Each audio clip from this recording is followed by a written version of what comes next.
Assalamualaikum warahmatullahi wabarakatuh. Halo teman-teman, kembali lagi di channel YouTube saya. Dan di video kali ini ketemu lagi dengan saya pribadi, Faras Duranugra, tentunya dalam penanganan penyakit saraf tersebut. Nah teman-teman, di video kali ini saya akan membagikan suatu informasi yang tentunya tidak kalah penting bagi kalian penderita penyakit saraf tersebut. Nah, di video kali ini teman-teman, saya akan membahas terkait dengan makanan dan minuman yang harus dihindari bagi penderita penyakit saraf tersebut. Sebenarnya, topik ini sudah pernah saya angkat teman-teman di video short atau di video pendek. Nah, tetapi kayaknya kurang panjang dan kurang detail, makanya saya angkat lagi di video panjang supaya teman-teman memahami mana makanan yang harus dimakan, mana makanan yang harus dihindari, mana makanan dan minuman yang harus kita lakukan atau kita makan secara setiap hari teman-teman. Nah, langsung saja teman-teman kita bahas dalam pembahasan video kali ini. Nah teman-teman, mengapa kita harus mengetahui suatu makanan dan minuman untuk penderita penyakit saraf tersebut? Karena apa? Karena makanan dan minuman ini merupakan asupan yang setiap hari kita makan teman-teman. Jadi ketika asupan nutrisi kita ketahui, kita mengetahui suatu nutrisi yang ada dalam tubuh kita, maka nanti akan mempengaruhi suatu kondisi dalam tubuh kita. Ketika kita tidak memperhatikan suatu makanan dan minuman yang kita masukkan ke dalam perut, maka lambat laun suatu kondisi kita akan semakin buruk dan akan semakin parah teman-teman. Nah, di sini saya akan membahas makanan terlebih dahulu teman-teman, kemudian nanti dilanjutkan oleh minuman. Nah, makanan yang harus dihindari bagi kalian penderita penyakit saraf tersebut, yang pertama adalah yaitu makanan yang berbau instan dan cepat saji. Nah, makanan yang berbau instan dan cepat saji ini banyak sekali dijumpai teman-teman, itu di lingkungan kita seperti mie instan, kemudian roti instan, bubur instan, dan lain sebagainya. Makanan cepat saji juga ada burger, pizza, dan lain sebagainya. Nah, itu sebenarnya akan memperburuk suatu kondisi kita penderita penyakit saraf tersebut teman-teman. Karena apa? Karena di dalam makanan yang berbau instan dan cepat saji itu ada suatu pengawetnya teman-teman. Dan itu pengawet itulah yang nantinya akan semakin lama akan semakin menumpuk dalam suatu diri kita. Apalagi kan kita penderita penyakit saraf tersebut yang tidak banyak bergerak. Jadi kandungan pengawetnya, kandungan racunnya itu tidak bisa keluar teman-teman. Jadi alangkah baiknya dihindari terlebih dahulu. Ya boleh mengkonsumsi makanan-makanan instan, makanan-makanan yang cepat saji, tetapi tidak berlebihan ya teman-teman. Orang sehat saja atau orang yang normal saja itu makannya itu pasti dibatasi. Apalagi kita penderita penyakit saraf tersebut, jangan beranggapan bahwa kita tidak bisa kemana-mana, tetapi kita hanya makan makanan yang instan saja. Maka dari itu patut diwaspadai teman-teman, sebagai suatu upaya untuk menumbuhkan sikap bagaimana kita peduli dalam kondisi kita sebagai penderita penyakit saraf tersebut. Saya tidak mengatakan tidak boleh, tapi dikurangi ya teman-teman. Gitu. Itu makanan yang pertama. Kemudian makanan yang kedua adalah makanan yang mengandung minyak. Nah, di sini minyaknya minyak goreng teman-teman. Jadi, penderita penyakit saraf tersebut itu sebaiknya kita menghindari penggunaan minyak goreng secara berlebihan. Banyak sekali makanan di luar sana yang mengandung minyak goreng seperti gorengan ya, kemudian makanan-makanan yang digoreng ya teman-teman. Nah, itu sebenarnya mengandung suatu asam lemak omega 6 teman-teman. Sebenarnya asam lemak itu tidak terlalu buruk bagi kondisi kita, tetapi ketika suatu asam lemak omega 6 itu tinggi, maka akan mengakibatkan suatu peradangan. Jadi ketika menderita penyakit saraf tersebut aja sudah sakit, dan apabila kelebihan suatu makanan yang banyak minyaknya, yang mengandung suatu asam lemak omega 6 ini yang tinggi, maka akan menambah suatu peradangan teman-teman. Jadi sebaiknya dihindari terlebih dahulu. Jangan makan terlalu banyak. Kemudian yang ketiga teman-teman yang harus dihindari adalah ini, yaitu daging kambing teman-teman. Nah, banyak sekali penderita penyakit saraf tersebut juga yang memiliki riwayat hipertensi, apalagi yang usianya sudah 30-an ke atas nih. Ini patut kita hindari teman-teman. Karena apa?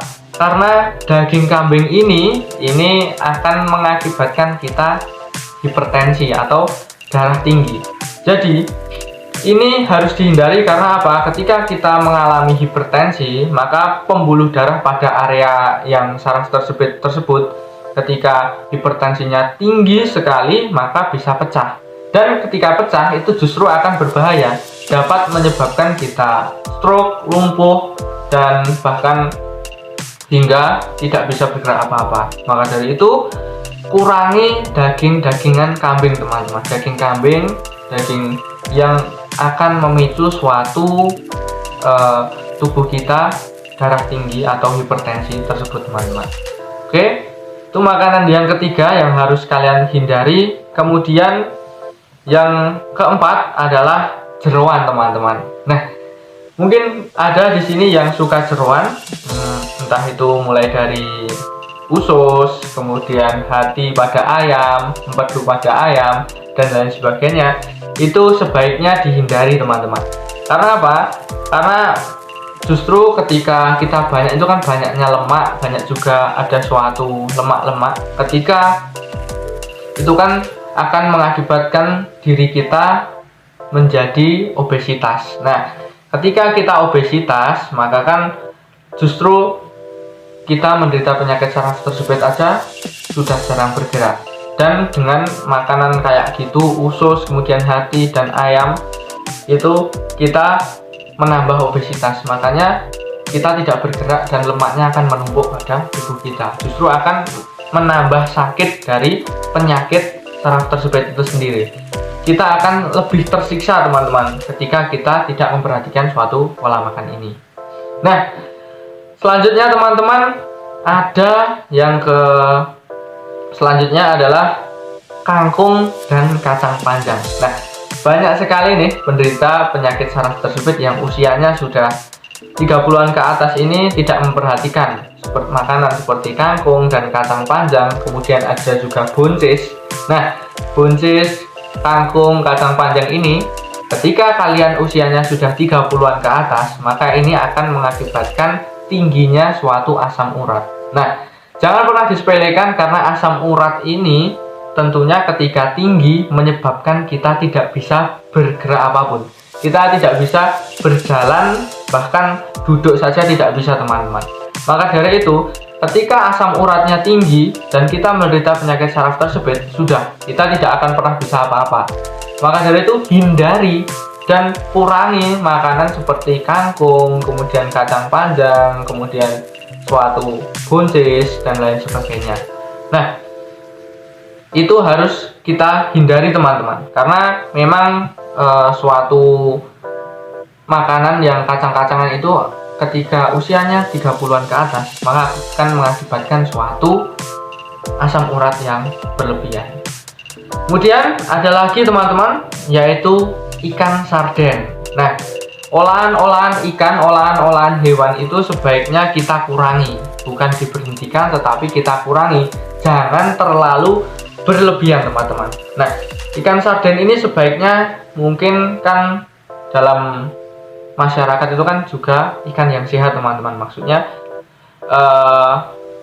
tergolong ikan laut yang enak dikonsumsi di masyarakat. Tetapi bagi penderita penyakit saraf tersebut, ikan sarden ini justru akan membantu menaikkan suatu asam urat. Nah, asam urat itu menyebabkan kita tidak bisa bergerak seperti yang saya sampaikan dalam kangkung, kubis, ataupun kacang-kacangan dan lain sebagainya.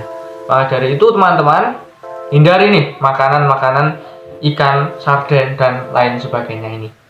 Nah, itu adalah beberapa makanan teman-teman yang harus kalian hindari bagi penderita penyakit saraf tersebut. Bagi kalian penderita saraf tersebut, alangkah baiknya kalian mencoba untuk makanan-makanan yang lebih sehat lagi. Mungkin makanan yang mengandung tenaga seperti karbohidrat, teman-teman. Kalian bisa cari makanan yang mengandung karbohidrat itu seperti apa. Makanan yang mengandung protein, teman-teman. Protein ini yang akan membantu kita dalam meregenerasi sel-sel. Kemudian makanan yang mengandung suatu kalsium, teman-teman. Nah, kalsium ini yang akan juga membantu kekuatan pada tulang belakang. Nah, itu coba diperkuat dalam karbohidrat, protein, dan kalsium. Itu silahkan dicari, teman-teman. Dan jika ada pertanyaan, silahkan tanyakan di kolom komentar. Kemudian kita masuk pada minuman, teman-teman. Minuman nih yang harus kita hindari bagi penderita penyakit saraf tersebut. Yang pertama ini minuman yang beralkohol. Contohnya, saya tidak menyebut merek, kan banyak sekali ya teman-teman yang mengandung alkohol, seperti ya maka minuman-minuman yang bersoda itu. Alangkah baiknya jangan pernah atau dihindari, dikurangi terlebih dahulu. Itu akan memperparah kondisi kita. Apalagi kita sering mengonsumsi obat-obatan juga, maka dari itu mulai hindari dan diturunkan kuantitasnya. Kemudian yang kedua, minuman yang mengandung kafein. Nah, ini seperti kopi. Nah, kemudian ada juga minuman penguat lainnya seperti Pratinggen dan lain sebagainya. Itu mohon dikurangi terlebih dahulu bagi penderita penyakit saraf tersebut. Karena ketika mengandung kafein itu kan menyebabkan penderitanya tidak bisa tidur. Nah, alangkah baiknya penderita penyakit saraf tersebut itu tidurnya lebih awal, teman-teman. Jangan terlalu dini, karena ketika kita tidurnya terlalu dini dan tidurnya tidak cukup, saya sudah merasakan bahwa dulu itu rasanya justru malah tambah akan memperparah kondisi dan akan menambah sakit. Jadi tidurnya itu sementara di bawah jam 9, kemudian nanti bangun jam 5, jam 4, itu sudah tubuh kita sudah fresh, teman-teman, dan pasti kondisinya akan lebih baik. Maka dari itu hindari minuman-minuman yang berkafein. Nah, dua minuman itu harus dikurangi, teman-teman. Dan saran saya bagi penderita penyakit saraf tersebut itu, kalian harus mengambil minuman, perbanyak minum air putih. Terutama nih, saya sarankan minum air putih yang hangat. Air putih yang hangat ini setiap hari kalian bisa minum, dan dengan air putih hangat ini akan memperbaiki suatu kondisi dan memfreshkan suatu tulang belakang. Jadi perbanyak minum air hangat ya teman-teman. Nah teman-teman, itu adalah suatu makanan dan minuman yang harus dihindari bagi penderita penyakit saraf tersebut. Mudah-mudahan video ini dapat membantu kalian sehingga kalian tidak bingung dalam memperbaiki suatu kondisi di saat kalian menderita penyakit saraf tersebut. Mudah-mudahan bermanfaat, teman-teman. Kurang lebihnya saya mohon maaf. Nantikan video selanjutnya di channel YouTube saya. Kurang lebihnya saya mohon maaf. Wassalamualaikum warahmatullahi wabarakatuh.